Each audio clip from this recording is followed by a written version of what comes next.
A nossa Bíblia, ela fala sobre ter sede de justiça divina. Esse é o nosso estudo de número 644. Você é muito, mas é muito bem-vindo aqui no nosso canal Jaboque. Vamos orar que o nosso bondoso Mestre Jesus te abençoe. Caso você ainda não esteja inscrito aqui no nosso canal, se inscreva, ative o sininho para receber as notificações.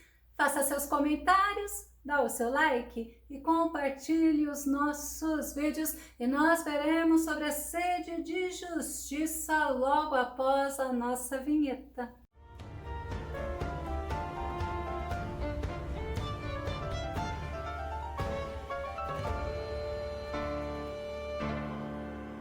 O salmista, ele faz um apelo ao Senhor. Vamos ao nosso tema. Salmo 43, sede da justiça divina. Nosso texto base está no Salmo 43, do verso 1 ao verso 5. O autor deste salmo é desconhecido, mas muitos estudiosos da Bíblia atribuem como se o Salmo 43 fosse uma continuação do Salmo 42, e o Salmo 42 foi escrito pelos descendentes de Corá, e este salmo, ele foi atribuído, embora existam alguns questionamentos quanto a isso, quando Absalão se revoltou e se rebelou contra Davi. Segundo Samuel, capítulo 15, verso 12 e verso 13, fala: também Absalão mandou vir Aitofel, o gilonita do conselho de Davi,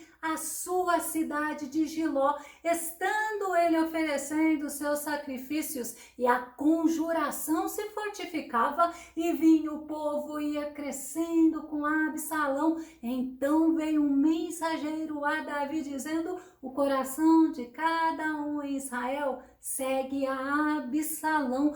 No Salmo 55, o Salmo de Davi, ele demonstra a tristeza dele, a decepção dele, a frustração, justamente com Aitofel, que é, segundo os estudiosos, avô de Betseba. Salmo 55, verso 12 e verso 13, não é apenas um simples inimigo que me insulta, eu suportaria, não é um adversário que se levanta contra a minha pessoa, eu dele me defenderia, mas és tu, meu companheiro, meu confidente e amigo mais chegado. O que é interessante a gente entender que a Bíblia, ela é bem clara, que poderíamos passar por traições, por decepções, por frustrações. E no versículo 1 do Salmo 43, o salmista faz um apelo ao Senhor. Salmo 43, verso 1: faze-me justiça, ó Deus,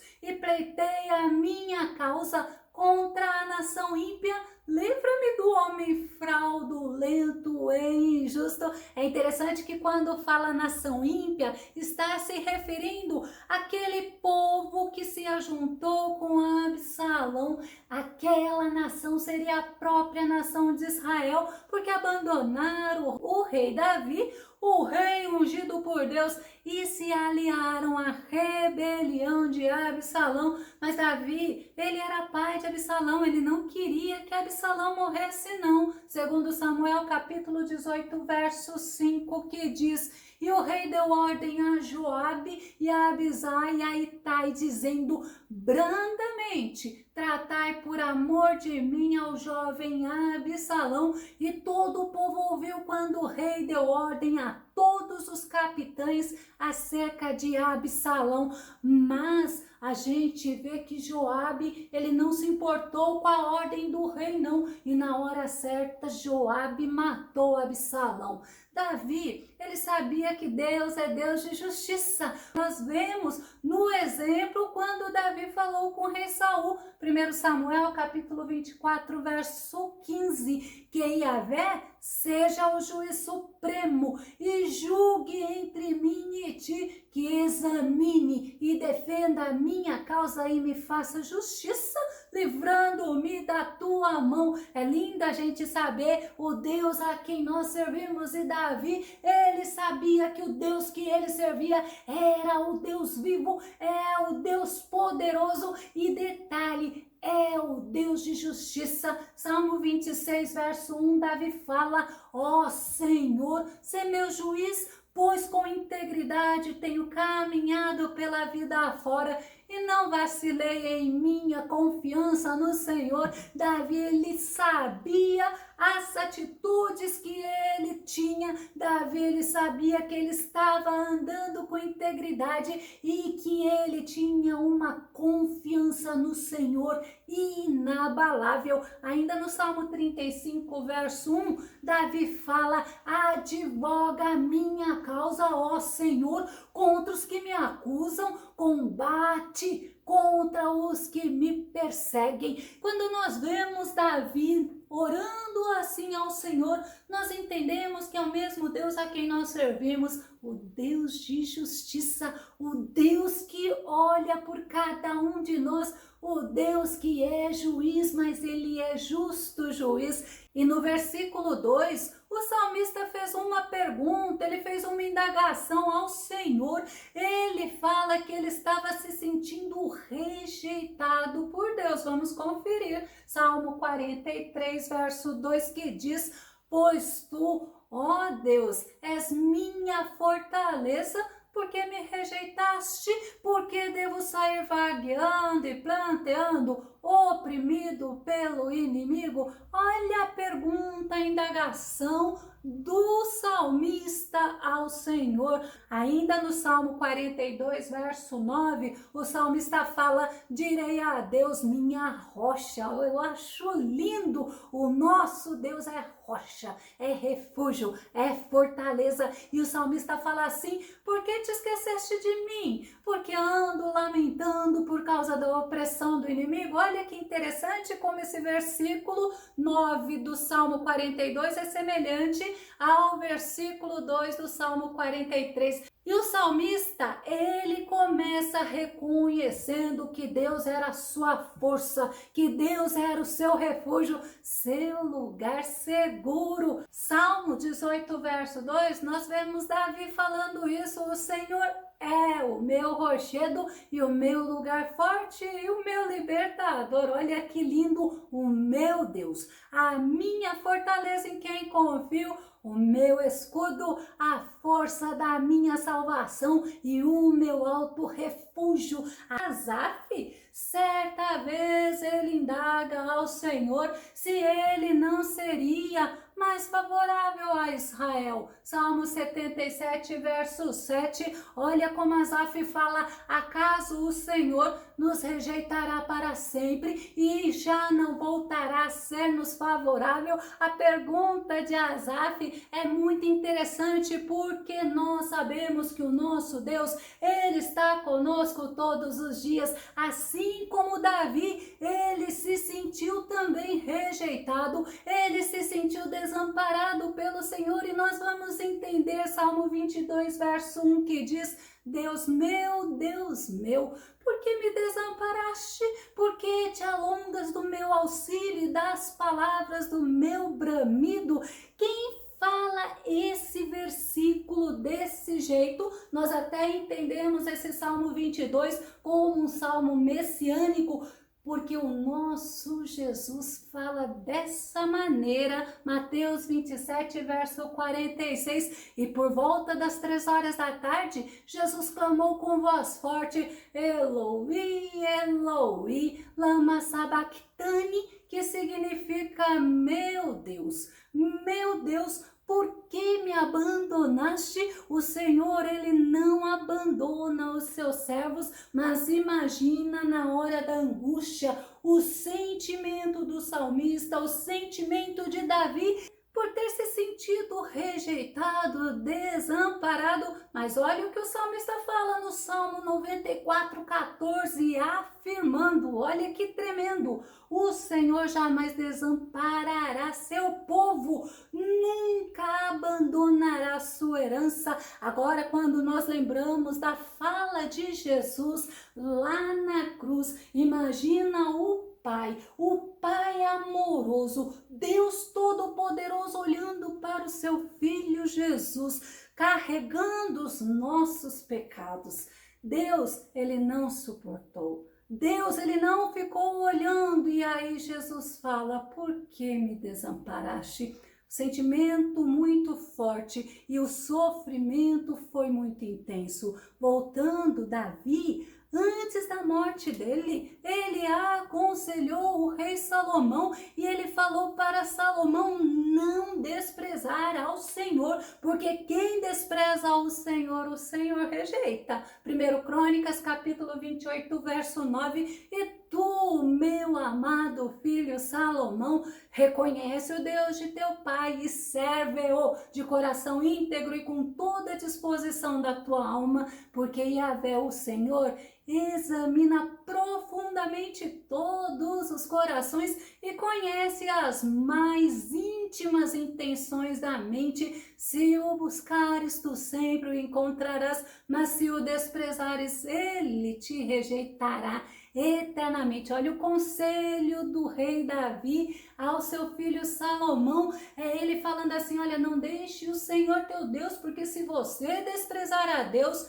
Deus vai rejeitar a você. E ainda no versículo 3, o salmista, ele fez uma oração ao Senhor, ele pediu ao Senhor para o Senhor o guiar, para o Senhor levar ele até a presença. Olha no Salmo 43, verso 3, envia a tua luz e tua verdade, que elas me guiem e me conduzam ao teu Monte Santo e à tua morada. O Monte Santo é o Monte Sião, pois lá em Jerusalém estava o tabernáculo, a casa de Deus, o local aonde Deus se manifestava, e era o local que o salmista, que o rei Davi, eles falavam que era onde estava a presença de Deus. E o salmista falou sobre enviar a tua luz, ou seja, a luz ela me ilumina. No Salmo 36, verso 9, Davi também comenta sobre isso: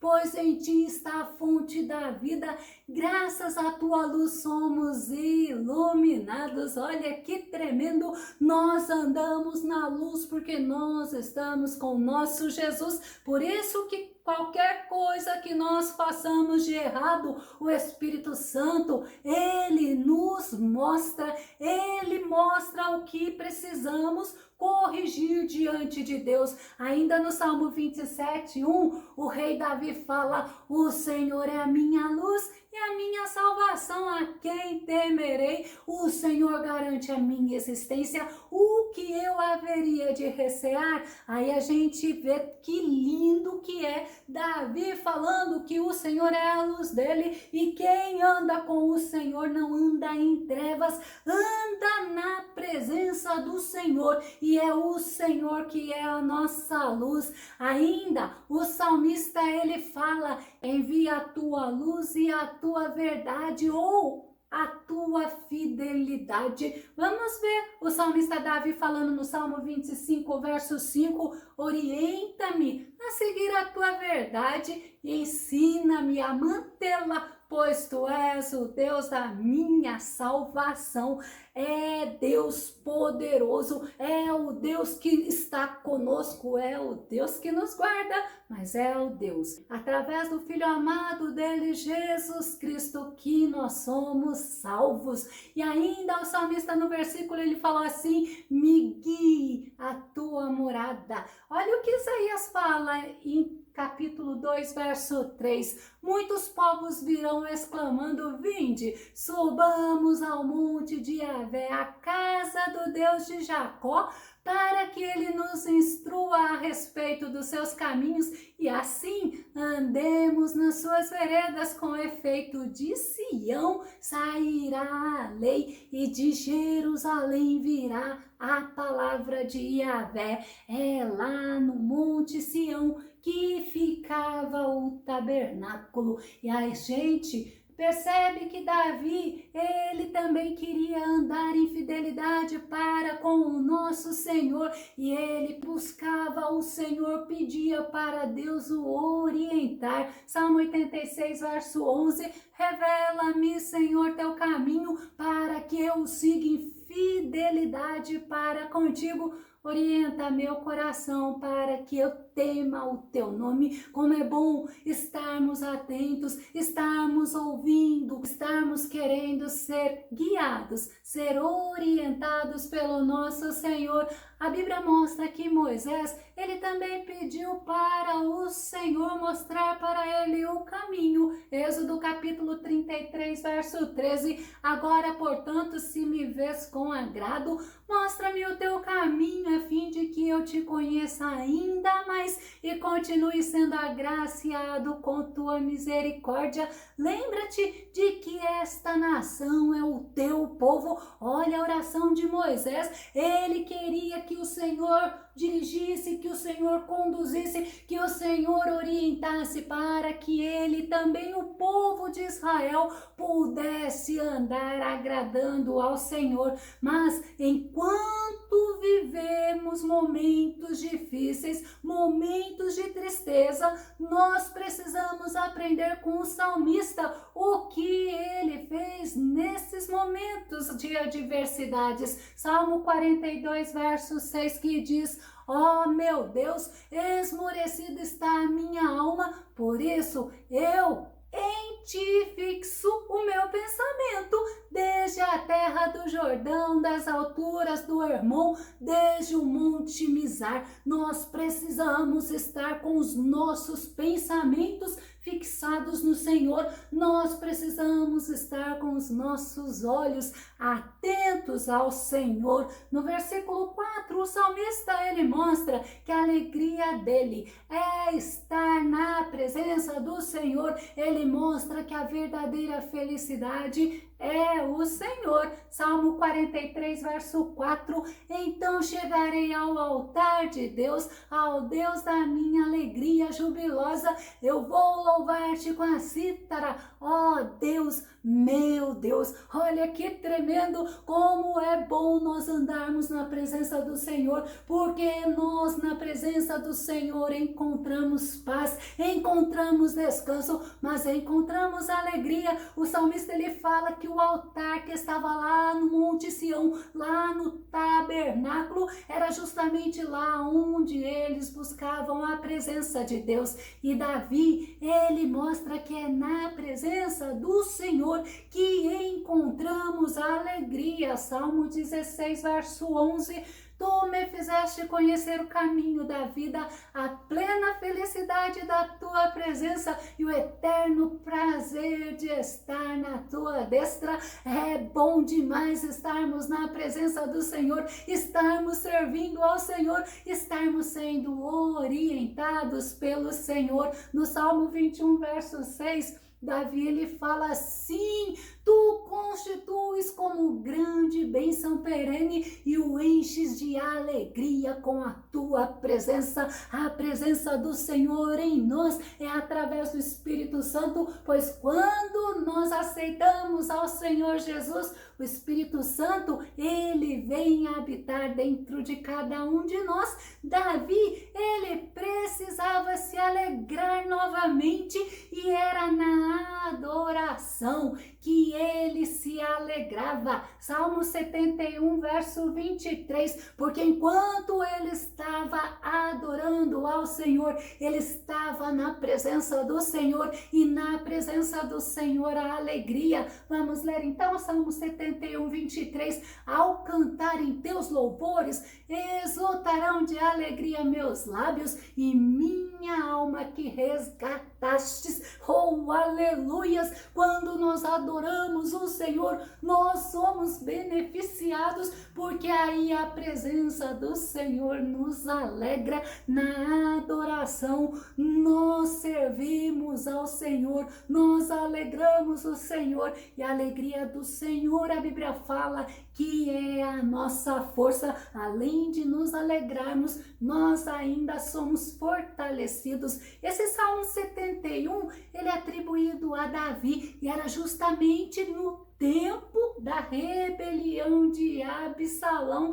A Bíblia nos mostra que quando Davi ele tocava a harpa, o espírito maligno que estava no rei Saul saía. 1 Samuel, capítulo 16, verso 23. E sucedia que quando o espírito mal da parte de Deus vinha sobre Saul, Davi tomava a harpa e tocava com a sua mão. Então Saul sentia alívio e se achava melhor, e o espírito mal se retirava. Olha que tremendo! Davi ele adorava ao Senhor com a harpa, mas também Davi ele usava a harpa para que esse espírito mau que atormentava o rei Saul saísse do rei Saul. E o salmista, ele conclui repreendendo a alma dele, porque ele deveria esperar a vitória que vem de Deus. Ele não deveria ficar abatido enquanto a vitória não chegasse. Salmo 43, verso 5, porque estás abatido, ó minha alma, porque te aflige sobremaneira dentro de mim. Olha que tremendo! Deposita toda a tua confiança em Deus, pois ainda o louvarei. Ele é a minha salvação e o meu Deus. O que o salmista está falando? A alma aflita, ela afligia ele, ela atormentava ele, ela torturava ele. E o salmista fala: deposita toda a tua confiança no Senhor. Esse versículo ele é citado pelo salmista no Salmo 42, 2 vezes aparece, mas aonde nós podemos entender que após ele falar para a alma dele se aquietar, ele mostrava que no final o Senhor daria vitória a ele e ele adoraria ao Senhor. Salmo 42, verso 5 diz assim: porque estás assim tão abatido, a minha alma? Por que te angustias dentro de mim? Olha a ordem dele para a alma: deposita toda a tua esperança em Deus, pois ainda o louvarei por seu livramento. Ele é o meu Salvador. Quando ele fala a alma abatida, ela está angustiada, e ele fala: deposita toda, não é uma parte, é toda a tua esperança no Senhor. Já no Salmo 42, verso 11, o salmista fala: por que estás assim tão triste, ó minha alma? Por que martirizas o meu ser? Põe a tua esperança em Deus, porquanto ainda louvarei por tua presença salvadora. Ó meu Deus, a alma triste é a alma afligida, é a alma atormentada, faz sofrer muito a pessoa, e o salmista fala: põe toda a tua esperança no Senhor. Nós vamos começar a concluir. Nas horas de angústias, de aflições, de momentos difíceis, nós precisamos, assim como o salmista fez, confiar no Senhor, chamar a nossa alma a descansar no Senhor, porque o Deus Todo-Poderoso, Ele fará justiça a cada um de nós. Nós devemos falar para nós, nos chamarmos a atenção, para que nós venhamos a depositar toda a nossa esperança, toda a nossa confiança naquele que pode agir a nosso favor, que é o Senhor Deus. Deuteronômio capítulo 32, verso 4, para nós concluirmos: Ele é a rocha, as suas obras são perfeitas e todos os seus caminhos são justos. É Deus fiel que não comete erros, justo e reto Ele é. O nosso Deus é Deus de justiça. Ele age, geralmente o agir do nosso Deus não é no nosso tempo, por isso que nós não podemos ficar angustiados, ansiosos, preocupados, mas nós devemos colocar no Senhor toda a nossa esperança, toda a nossa confiança, porque o Senhor, Ele dá vitória para cada um de nós. Eu vou deixar na descrição do vídeo o link da playlist dos estudos de Salmos. Que o nosso bondoso Mestre Jesus te abençoe. E até o nosso próximo estudo aqui no nosso canal Jaboque. Vamos orar. Fica com Deus e Deus te abençoe.